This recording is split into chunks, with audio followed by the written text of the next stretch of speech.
Hi, my name is Justine. I'm a financial sales representative too. Hi, I'm Stacy, Community Relations Officer. My name is Shawnee. I'm a financial service representative, and I am Anudda Bajan. And I'm Anudda Bajan. And I am Anudda Bajan. Hi, I'm Philip Bob, Manager of Centralized Services here at the Barbados Public Workers Cooperative Credit Union Limited. And if you're Anudda Bajan, this is where you belong. Hi, I'm Akhnaten Burrowes, and I am Anudda Bajan. I was a very different child. I very ambitious, very creative. I love to sing. I love to do. I had always loved music, loved singing, love anything creative, love dressing up, and I love my family and my family and my cousins and my sister and my brother who became my close friends. So all of them were very around who I was and who I became as a child. So my childhood was really, I am really blessed to have good family, So I had a childhood that really helped develop and shape me into the young man that I am today. So I must say that I didn't really have a traumatic childhood per se that I could say that, oh, it was so hard. I can't say that. My mother was a hard worker, so she made a lot of sacrifice to make sure that I didn't have to go through what she would have went through as a child. So I have to say a big shout out to my mother and my father, my family from both sides, and my auntie Anne who would have passed. She was one of the intricate parts of my life too. Oh, my aunt was my world, my entire world, and my office, my business is named after her and my best friend who both passed like 6 months apart. So my aunt was my everything from the time I was small. I remember I spent a lot of my when I was first born, I spent that a good set of time in America with her. She lived in the US. And when it came to dressing and wearing like nice things, she was one of the head persons making sure that I had nice clothes and she did like brand name, and I think I probably followed suit with her.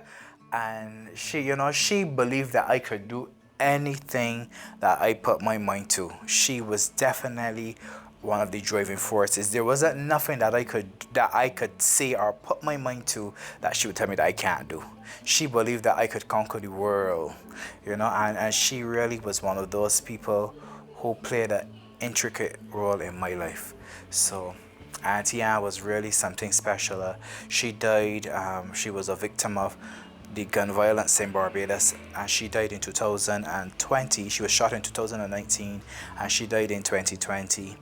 She succumbed to her injuries. So, that has been a very rough patch, and I try to channel that grief into something positive, that her legacy will live on forever, because she was literally the center of my world, and it just felt like she was taken away drastically, so that Auntie Anne was the epitome of a superwoman. There was nothing too big for her to do for you. She was selfless. She used to always go above and beyond, and I could only hope to make her proud in ways beyond imagination. Some memories I had, some of my favorite memories are when I traveled with her to New York. She lived in Queens, and I remember like going out to have food and going to the restaurants. We would always make a lot of jokes, and one time we were down in Jamaica Avenue, and outside was cold. They had like a cold front, and I said, Auntie Anne, we're gonna go buckle up before I get like because we would always make like local jokes. So people around us would be laughing, wondering, what are they saying? And one day when we said that in a store, a lady looked around and said, lightning cold? One from Barbados. And we laugh and we chuckle because it means you could definitely find a Bajan everywhere you go. And like just going out to have her, she would call me. She would tell me, I'm minding about the business, but I called to tell you, I don't know if you're here. And we would, those little jokes we would have. I remember one day she called me, and I do a character called Bev, and she said to me, I want you to do Bev. you haven't done it in a long time, and she knows my passion for wanting to work at Tyler Perry Studios and work with Tyler Perry. And she said that Bev is going to take you where you need to go. And I remember that was just before COVID, before she died. And I remember my profile had like probably 6,000 followers, 4,000 followers at that time. And she said, bring back up Bev. And I said, I'm not interested in doing that. I just remember sitting on, and she said, do it, and I didn't do it. And after she passed, I sat on the bed, and I remember that coming to me clear as it what she said, do this, Bev. And because of her telling me that, my first viral video came, and then it went up. My followers went up to 10,000, 15,000, 20,000, and now 30,000. Because of that one video would have generated that. And she organized it because she loved, we love the character Bev. And the neighborhood that we lived in, there was a lady who lived across from us who was Bev. You know, she literally named Bev, and she would always got the latest minutes and scoops. So I created the character based on that. So she would tell me different little things. You gotta do a Bev about this, you know. And there's so many fond memories I could think about with her. Where I remember my uncle got married one time, and she bought me this suit. And she said, you can even look better than the groom. You know, like those small things like that. And, you know, she surprised me one day at work, and she said, what you want to do for your birthday? She said, you want to come down to New York for the weekend? And my aunt, she bought me a ticket and told me, it's time to come down. You know, I came down, I spent my birthday, I think it was my 20th birthday in New York. So there's a lot of different little memories of things that she done, the jokes. But one of the funniest ones of it all is being in, for the same birthday, we went to a place called Crab Shanty, and I can't remember what the area was called. And every time somebody goes there, my aunt would tell the people it's their birthday. And when they came out to sing happy birthday, they say that they stopped doing that because somebody keeps coming in here saying that it's people's birthday when it's not. And my aunt said, what? People could be so dishonest? I wouldn't imagine people would do that. So, why she was one of the people that made them create the rule that my aunt used to make sure it was everybody's birthday. So she did it to my grandmother, and everybody started singing happy birthday to my grandmother. My grandmother buzzed a woman my birthday, and my aunt had to nudge and say, hush now. So, you know, a lot of fun things. Like she was humorous, she was loving, she was outgoing. So those are a lot of things that summed up.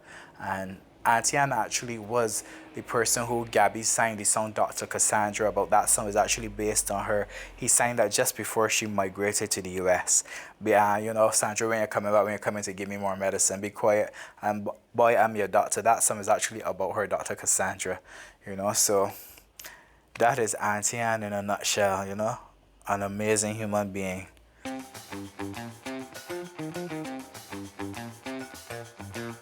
I went to Wilkie Combach Primary School. I went to Wilkie Combach Primary School. I had a grand time at Wilkie Combach, and then I went to Parkinson Memorial School. And both of those schools helped shape me into who I am today. I remember in primary school, we can start with the trouble first. One time, I think I used a bad word.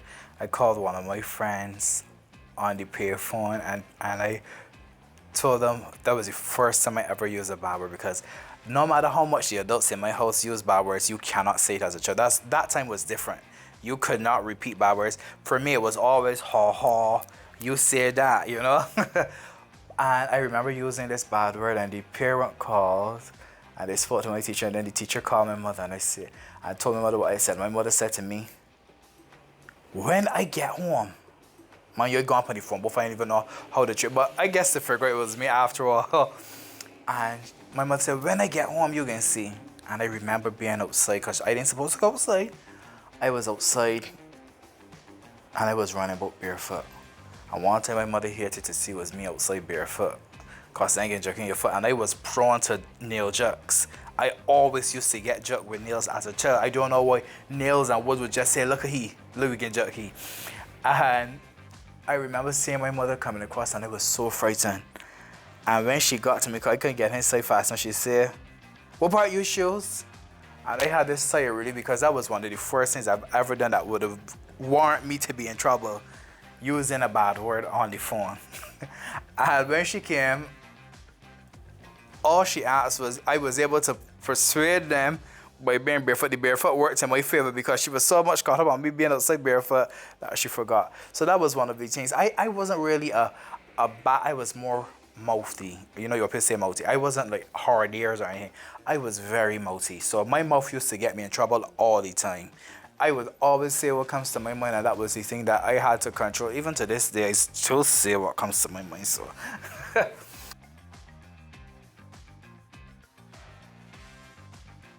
Well, I went to Parkinson Secondary School, and as Barbadians know, there's only a few schools that we deem as great in this country.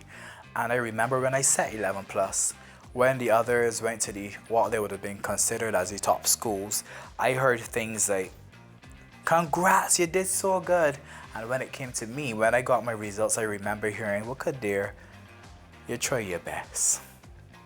And I knew already that was a response of, I guess you would get some kind of paying job. And from then, it gave you like a very defeated spirit to know that, well, all the others got hype and praises for their schools, but my school was the school that you got well, just go. Do what you could do. So when you have that do what you could do mindset, it means that you've basically said they're destined to fail. And to answer the question that you would have asked when it regards to like the environment, I came from Pineapple, born and raised in Pineapple, and between Pineapple was Belmont Road, Delaware, Maryland, and in Pineapple,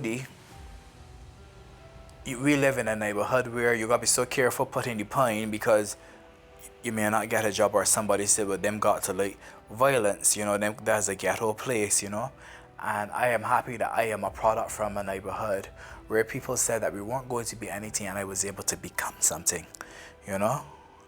And again, those are the boxes that people would have put you in that time, maybe still today, So I was happy that I am able to show people that you can come from these places, and you can't come from nothing.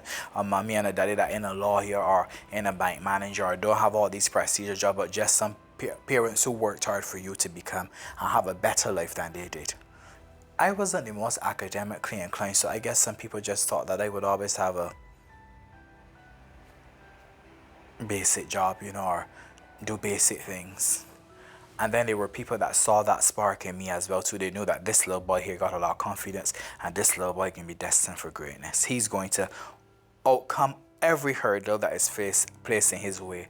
And I think that I just kept that determination in my mind, and I had friends at Parkinson who believed in everything that I do. And having friends who believed, they may remember it was Keyshawn, it was Kenya, Javier, Jabari, Dean, Matthew. I had a set of core friends around me at school. My teachers, Harding Hoyt, and Karen Prince. A set of those around me who kept drilling in my head, you are going to be something special. And even when I didn't feel that way, they kept instilling in me and pushing in me that you're gonna do great things.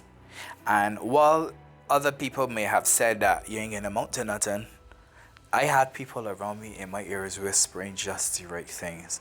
So those whispers took out all the little murmurs.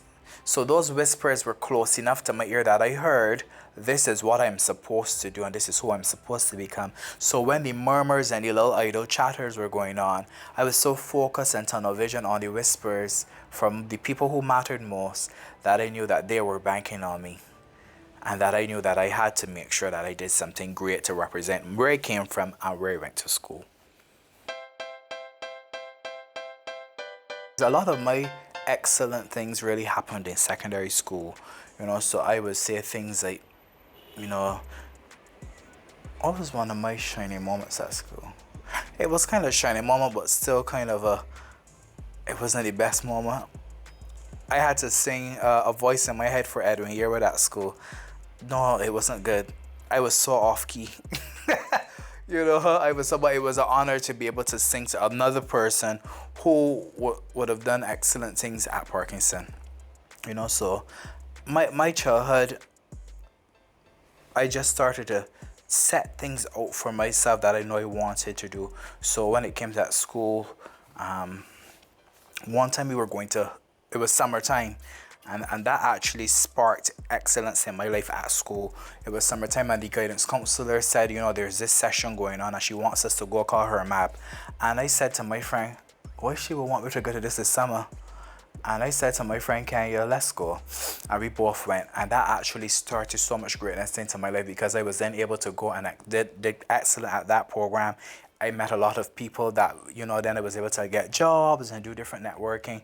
And then it led me into environments that was very necessary for growth and excellence. So that really was the start of doing things great, the same Toastmasters and stuff. So those were things that helped shape me as a child coming up, you know, to be confident in my speaking, the key clubs, the Kiwanis, you know, the IFCF, you know, and those are things at school. The pageant at my school, I went into my school pageant a little too arrogant and I lost. Did not place. So humble yourself. I thought I was a king before I went into the pageant. And I remember, because I always liked shows and fashion and singing, you know, and I remember in the pageant, two things stood up for me the night of the pageant. I wrote a song and sang it in the pageant called Weekend Time. I remember the song clear as day. Weekend time, and we're feeling to party. It's Saturday night. We're dressing full on swag tonight. It was something like that. And I sang that song, have backup dancers, backup singers, all kind of thing. And I remember I wanted all this smoke on the pageant stage. Because again, how I got into the pageant, I love the entertainment. I love arts. I had loved to do anything. So dressing up, so the modeling and all that came out something that I would have loved. And after all the lead up, it came to the night, and the talent part was the first thing. And the introduction was great, because if one thing could do is talk, so I was good at that. And it came to talent, and I remember being on stage telling them I want all this miss. And while performing, I forgot some of the lyrics, and the smoke nearly killed me. So I was like, it's Saturday night. Thank God that we have backup singers. And the second thing in the pageant was the question and answer. And I think the question was, how would you eradicate poverty in society? I mean, I could answer that question now, but at that time, I don't know. I was very unable to answer the question. And I answered, I rumbled and said some foolishness. And that completely soured me the night. I was like, all right, that's it. You didn't win. You know? But overall, the whole aim behind the pageant was, you know, really to grow and to develop and to win. The reality is nobody goes in. People say go in competition to just learn. No, you go to win. Nobody goes invest in a competition not to win. You know, so it still was fun after all, and I could look back and laugh, and I could see where I fell down in the show. But the pageant helped a lot with poise and grace and actually determination, time management and stuff. That was something they taught us in there. So and it was something that I would always remember from secondary school. I wanted to have a key moment that I remembered from secondary school, and it was being in the pageant. I would encourage any young person watching to join clubs at school. It could be any small club. It helps build character, and it helps you to do a little something extra. And you really need those things going forward in life, because, you know, you could have 15 CXCs, but what makes you different as a human being is charisma, your personality, your determination to succeed, the way you present yourself. So a lot of those clubs helped me develop those attributes.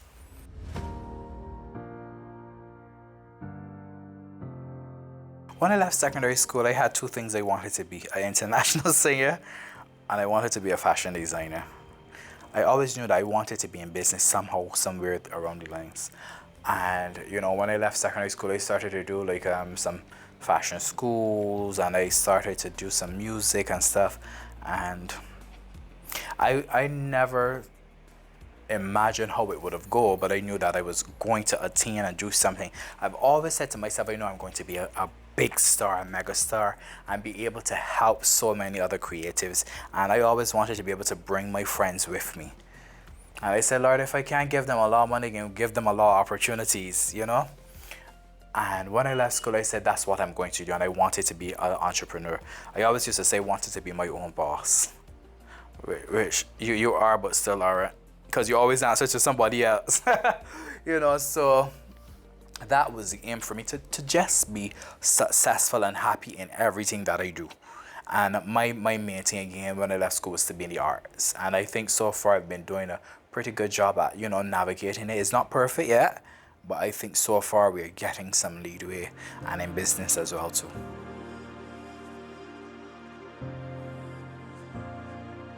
My life came with a lot of struggles because of me wanting to be progressive. I would have met some people in my life that at one minute they wanted to lift me up, but then when they realized that he was actually doing too well, they wanted to destroy me. And those were some of the hurdles that I faced as a young progressive person. And luckily for me, I had some really core people in my life who kept me focused and who kept me grounded. And the struggles that I faced was, we live in a country of gatekeeping. So, you know, you want to be progressive, you want to be pressing on, and then there are people who for no reason even don't even know you, would just be, you know, envious and tell themselves, I don't want this to happen, and they will cut you off. And even in business, like in the business that I'm in, you know, rather than, I wish that we had more people who were willing to help young people and young minds. Because for me, I don't want all of the work. I would love to be able to share amongst other people. And one of the biggest things that we face is working amongst people who work more on emotions and not integrity. And I've faced a lot of that in my 20-something years here now, watching how people operate, and, you know, people who you looked up to as mentors and inspirations then try to destroy you in the interim, because what you can do good but not as good as me.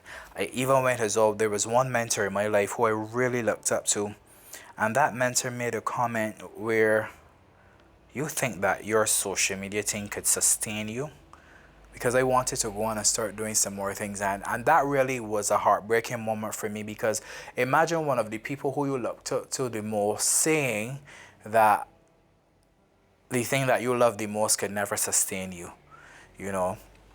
And hearing that, and the things like, you know, who does he think he is?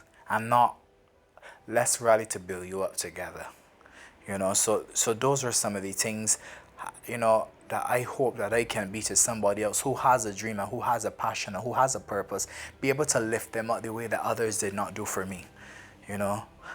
And I thank God daily that I have some really good family and friends who were able, amongst all the others who you looked up to, were able to still keep me grounded and keep me focused, to let me know that I too can attain and accomplish anything that I want, regardless of what other people think. In this time of my life, I had to ignore a lot of outside noise, because that really can break you. It really can break you as a progressive person, because we live in such a small country that people who have a certain power or clout could control the jobs that you get. So there were times where I would have been getting jobs and jobs would have stopped because a particular person said to them, don't use him. Don't affiliate yourself with him, just because they didn't want you to grow, or they were envious that you were growing too fast. And that was some stuff that I faced, you know. And being in the public's eye, it is hard to express your feelings and emotion with not having all the extra conversation and the extra, or wonder who he mean, or all the extra, or he said this, but it's, you know, like all these different things. And those are some of the things that makes you wonder, do I want to be in the public's eye, or do I just want to do something low-key? But I had to keep telling myself that I am not going to destroy or make myself smaller, so that people who are bad could seem as though they'll win, you know. So I'm very spiritually grounded, and I always ask God to bless me and ordain everything that I do, even when they prepare a table before me in the presence of those who try to destroy me. I always say that, and so far he has been doing a great job at that. So every time they try to throw stumbling blocks at me, I just kept stepping on them and using them as a walkway to create the path that I know that I want to. And I had to get the mindset out of being revenge, wanting to seek revenge, but more so of wanting to handle them with grace. Because you have to put yourself in that frame of mind, because I could tell you it's very easy to want to try to destroy them as much as they destroyed you. But I try to keep myself saying that, you know what, they're very unhappy. So for you to become just as unhappy as them makes you no different.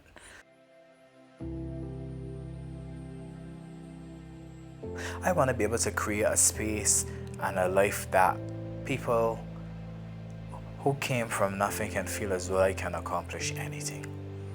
People who didn't have no golden spoon, you didn't have no fairy godmother, you didn't have no big body in this place. I want them to feel as though that you too can create generational wealth amongst your peers. I want to be able to leave a legacy that people could feel as though that even when all the odds are against me, that I too will succeed and win at each and everything that I put my mind to. I want people to feel confident, knowing that when they see me, that if he did it, I too can. Don't give up. This is your reminder not to give up. No matter how hard life feels, no matter what you may encounter, put the master first. You understand? He will always put plans to prosper you and not to harm you. And even when everything goes against you, still stand still and know that he will make it happen in his due time. I am a living testament of, even when everything is going against you, when you stand still and you give it to him. Because it's like putting your bills at the altar and say, Father God, I ask you to bless these bills and help me with these bills. But before you could let God work, you get back up from the altar and care and ask your friend, you got any money that you could help me with? We can give God time to work. Give him time for grace in your life. And remember that all that you're going through is shaping to build you into the person you're supposed to be. We're in our character building years. And it may feel as though that it is so overwhelming. It feels as though that you have nowhere else to go. I want to encourage you to be reminded that you're closer to the end that you're in. You are at the starting line. So you're closer to the finish. As a child, I had no choice but to go to church. And I'm happy that my parents made sure that church was mandatory, because you need to have a moral compass. And now are the days where we ask the children if they want to go, and if they don't want to go, they don't go. But as a child, I had to go to church. And nobody has to tell me that I serve a living God. I see it, I feel it, I know it in my everyday life, that all of my things happen through him who strengthens me. At church, I remember we had a lady called Sister Bannister. She used to come for us every morning and take us to River Road, New Testament. And we had no choice but to go. And being in God's presence truly is something that you have to experience it to understand it. And that grounded me to know that I am nothing without him who strengthens me. All the fancy praises, all the accolades, all these things that you get means nothing if you are not grounded in your faith. Because without God, you're nothing. There's so many different entities that call you. People want you to go out involved in this, get involved in that, get involved in all these things. But then you can't rest. So there's a saying that go what gains the man to profit the world and lose his soul. And a lot of people are walking around soulless. They got all the millions of dollars, they got all the fancy things, and when you look at them, you look directly to a shell. There's nothing inside of there. So I always said, God, regardless of where you take me in this life, I am far from perfect, but I want you to keep me grounded and fixed on you, that I never forget and feel as though that I am self-made. I was never self-made. It was always made through him. So that kept me focused and grounded as a child, because I knew as a child, my parents always instilled in me to pray and put God first. And he has not failed me yet. So anybody, just in case you're watching and wanting to offer me all kind of different candles and stuff, don't bring them. I bank on him.